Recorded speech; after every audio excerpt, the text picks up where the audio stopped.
Hello and welcome back to the Guns and Glory show. It is March 28th, 2025, and I had the most interesting experience at the doctor's today. I'm not supposed to even make this video yet, but I'm going to. I'm waiting to see my cardiologist for the very first time. I've been going down there because I've been having some heart problems. I don't know what's wrong with it. Neither do they yet. I had an EKG, something wrong with the electrical thing on the right side, I guess, and an echo and a Holter monitor. I was supposed to find out what that said today. Wasn't able to find that out. And then I'm supposed to meet the cardiologist today and schedule a stress test and who knows what else. A whole bunch of stuff. Well, they want to give me an EKG. So they lay down on the table. I'm like, all right, pull up your shirt. So I can put the wires all over the place. I'm like, okay. So I pull up my shirt and they point at my gun. They say, you can't open carry in here. I said, that's not open carry. And besides, you've got a sign on the front door of this building about that big that says the open carry of firearms in this facility is prohibited, or something worded very close to that. There's actually two signs up there by that door. So that's the only notification I have. And I said, she didn't say anything. And I was making some small talk with her. And because at this point, I don't know what side of the political aisle she's on. I said, you know what happens, how the guns get on the street?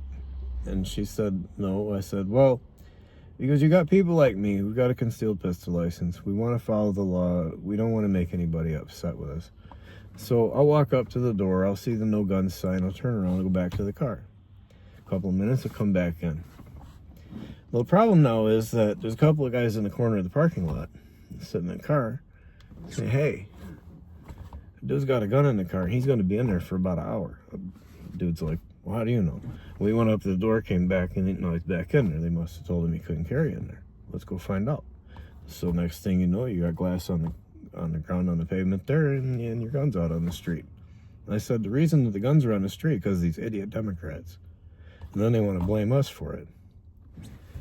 And she's like, well, you can't have a gun in here. I said, well, you're being stupid. She said, I'm not stupid. I said, I didn't say that you were stupid. I said, you're being stupid. And, well, she got, just flustered with that and finished up the test and said, okay, well, I'll be back in a few minutes with the doctor. A couple of minutes go by. I get a knock on the door. I'm like, that ain't a doctor. And I got this guy on the other side of the door. He goes, Marquette Police Department. I'm like, yeah, I figured. He's like, you got a gun in there?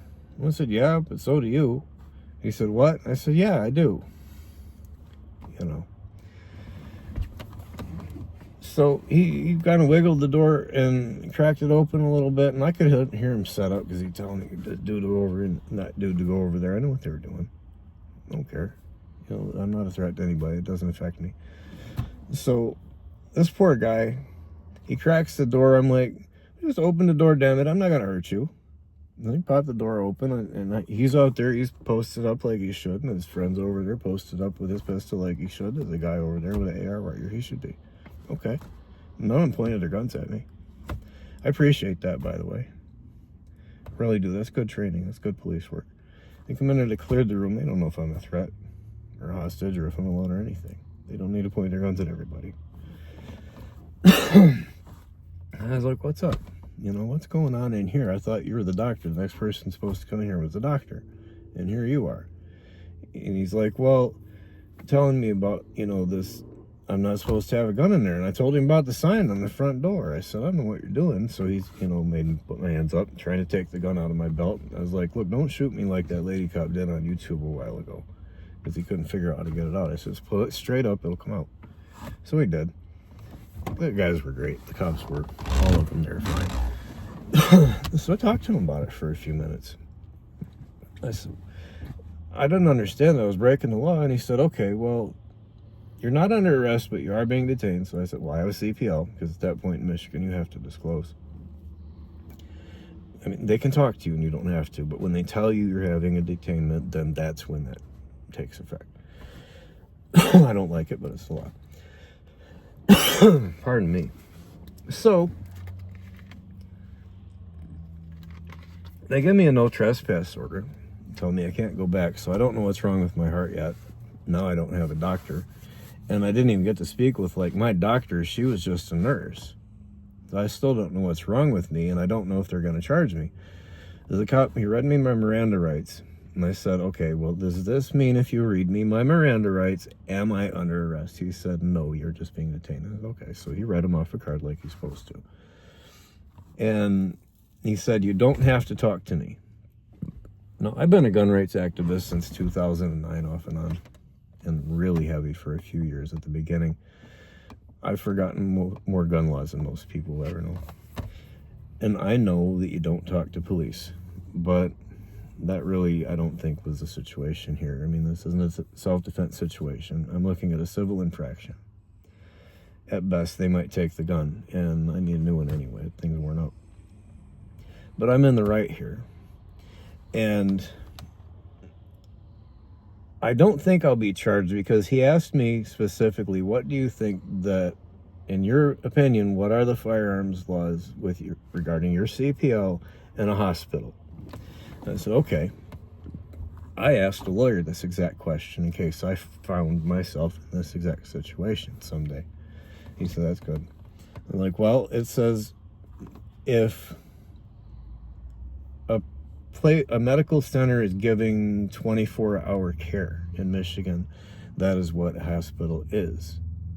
Now, I said, if you have an old folks home or the main hospital down in Marquette, the big white one, that would, be one of those zones, and a sleep study. I said, if somebody has a sleep study, they could possibly make the argument that that would be a gun-free zone. However, if you look at MCL 750234D and the interplay between that law and the concealed pistol law, well, that law is firearms free zones, and our concealed pistol law in Michigan is MCL 28.4250. Oh, it might be 4250. People don't talk right. Anyway, between those two laws together, I would be able to open carry in a hospital absent the signage. And he asked me, well, do you just carry anyway? No, if they tell me no guns, I bring in no gun. I leave my gun in the car. I don't bring it in. If it's like here, it says open carry is not prohibited, I won't open carry. And he said, well, how many times have you been here? Well, about 5 or 6 times, and I've had my gun here every single time, because I knew that was the purpose of his question. And I've never had any problems here. I'd always complied with it. What I want to do is I want to go into the court. I don't want to be charged. But if I am charged, I want to go into the court and talk to them, because the nurses are going to be in there and the police officers are going to be in there. And I want to say that nurse found a guy that was carrying a gun according to the rules of this building, and she decided to not only start a fire, but then ring the fire bell and call the fire department and stand there and watch the thing burn, so she can go on blue light and get some kudos for it. But what does she do that for? For the stress that she put me under? As she knows, I told her I was in there for heart problems. And what about the police officers? Those men, there was one woman, but those men were there ready to kill me.